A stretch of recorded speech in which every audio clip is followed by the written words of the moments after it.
नमस्कार दोस्तों, मैं संदीप मौर्य आशा स्टडी पॉइंट चैनल पे आपका स्वागत करता हूं।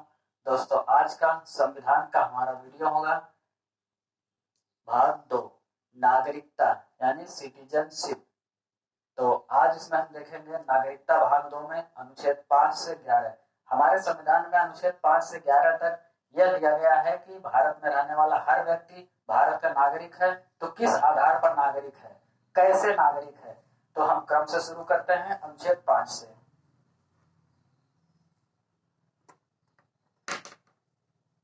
अनुच्छेद 5 में है संविधान लागू होने पर। इसका मतलब यह हो गया कि जो व्यक्ति भारत के नागरिक हैं, जो भारत में थे 26 जनवरी 1950 को जब संविधान लागू हुआ तो वे स्वतः भारत के नागरिक मान लिए गए। उसके अलावा कुछ और आधार पर, जैसे जन्म के आधार पर,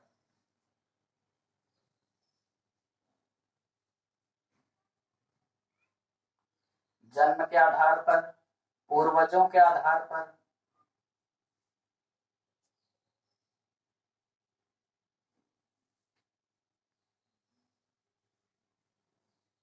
और निवास स्थान के आधार पर।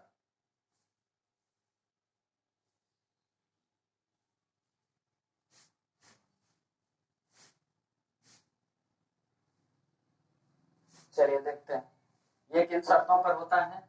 जन्म के आधार पर, अगर आपने भारत में जन्म लिया तो आप भारत के नागरिक हो जाएंगे, ऐसा नहीं है। आपने भारत में जन्म लिया, उस समय आपके माता पिता में से कोई भी भारत का नागरिक है तो आप भारत के नागरिक हो गए, आपको नागरिकता स्वतः प्राप्त हो गई। दूसरी चीज, पूर्वजों के आधार पर, अगर आप भारत की नागरिकता चाहते हैं, आज आप भारत के नागरिक हैं, तो आपको किसके आधार पर मिली है? पूर्वजों के आधार पर। पूर्वजों के आधार पर की नागरिकता क्या है? भारत शासन अधिनियम 1935। भारत शासन अधिनियम 1935। अगर आज आप बाहर रहते हैं, आपके पिता बाहर थे, उनके पिता, उनके दादा या आपके पूर्वज 1935 अधिनियम के तहत अगर भारत के नागरिक थे तो आपके पिता को, आपको भारत की नागरिकता स्वतः प्राप्त हो जाएगी। यह हो गया पूर्वजों के आधार पर, यानी दादा परदादा के आधार पर भी नागरिकता हमें मिल जाएगी। उसके बाद आता है निवास स्थान के आधार पर। आप यहाँ के निवासी हैं, आपके पास यहाँ की जमीन है, आप कुछ भूभाग के, आपके पूर्वज भूभाग के मालिक हैं, तो इस निवास के स्थान पर, इसके आधार पर भी आपको यह नागरिकता मिल जाएगी। यह सब ब्यौरा अनुच्छेद 5 के तहत है। चलिए देखते हैं अनुच्छेद 6 में क्या होता है।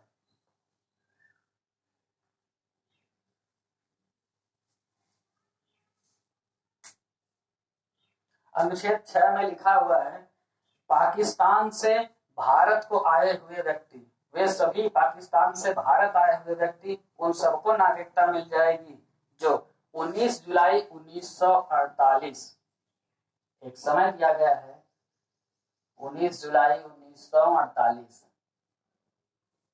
समय का क्या मतलब है?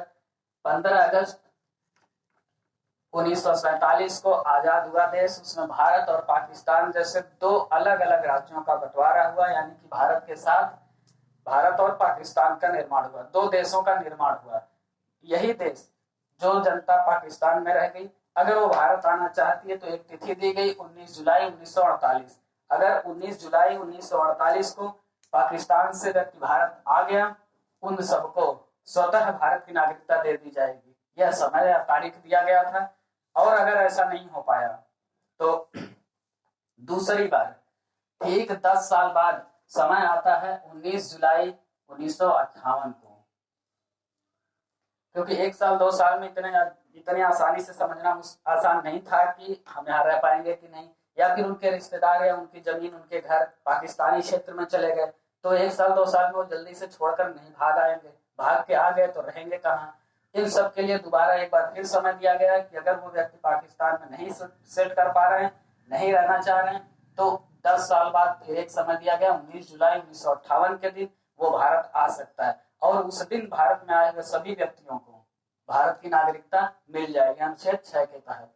तो ये दो तिथियां बनाई गई आजादी के बाद। इन तिथियों को आने वाले सभी पाकिस्तान से आने वाले व्यक्तियों को भारत की नागरिकता स्वतः दे दी गई अनुच्छेद 6 के तहत।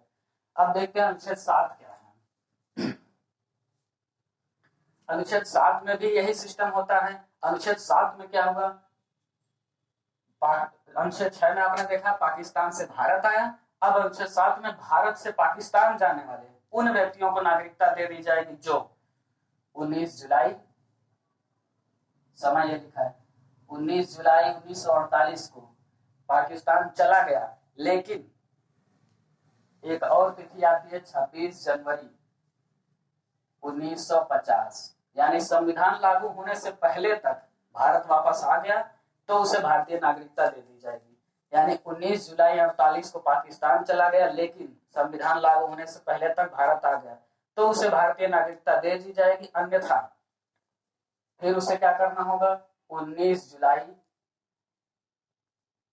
1958 तक वापस आना होगा इस तिथि को, तब उसे नागरिकता मिलेगी।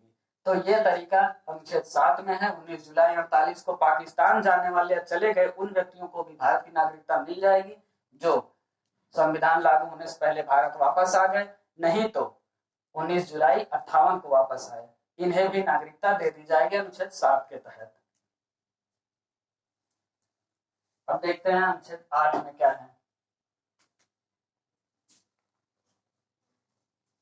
अनुच्छेद 8 में है पूर्वजों के आधार पर।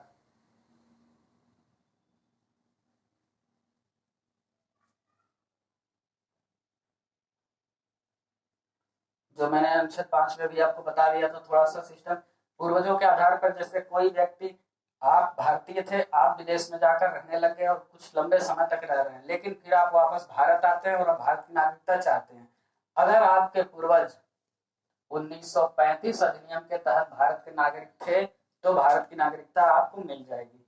इसके अलावा अगर ऐसा नहीं है तो फिर दूसरे नियमों के तहत आप पंजीकरण करा सकते हैं। अभी उसके बारे में आगे बात करते हैं। चलिए, तो अब देखते हैं अनुच्छेद 9 क्या कहता है। अनुच्छेद 9 में है जब कोई व्यक्ति स्वेच्छा से किसी देश में जाकर रह जाता है, चला जाता है, वहां की नागरिकता ग्रहण कर लेता है तो भारतीय नागरिकता स्वतः समाप्त हो जाएगी। ध्यान दीजिएगा, कोई व्यक्ति अपनी इच्छा से विदेश गया, भारत से बाहर चला गया, जाकर वहीं रह गया, वहां की नागरिकता ग्रहण कर लेता है तो भारत की नागरिकता उसकी स्वतः समाप्त हो जाएगी। यह है अनुच्छेद 9 में। आगे आता है अनुच्छेद 10। अनुच्छेद 10 में क्या है, अनुच्छेद 10 में है संसद के द्वारा। अनुच्छेद 10 में अगर आपको भारत की नागरिकता चाहिए तो संसद के द्वारा कुछ नियम बनाए गए हैं, उन नियमों का पालन करके आप नागरिकता प्राप्त कर सकते हैं। तो ये हो गया संसद के द्वारा। आगे आता है अनुच्छेद 11। अनुच्छेद 11 में लिखा है कि भारत में रहने वाले हर व्यक्ति को नागरिक होना, न होना, नागरिकता पर कोई नियम कानून बनाना, बिगाड़ना, ये सभी अधिकार संसद को दिया गया है।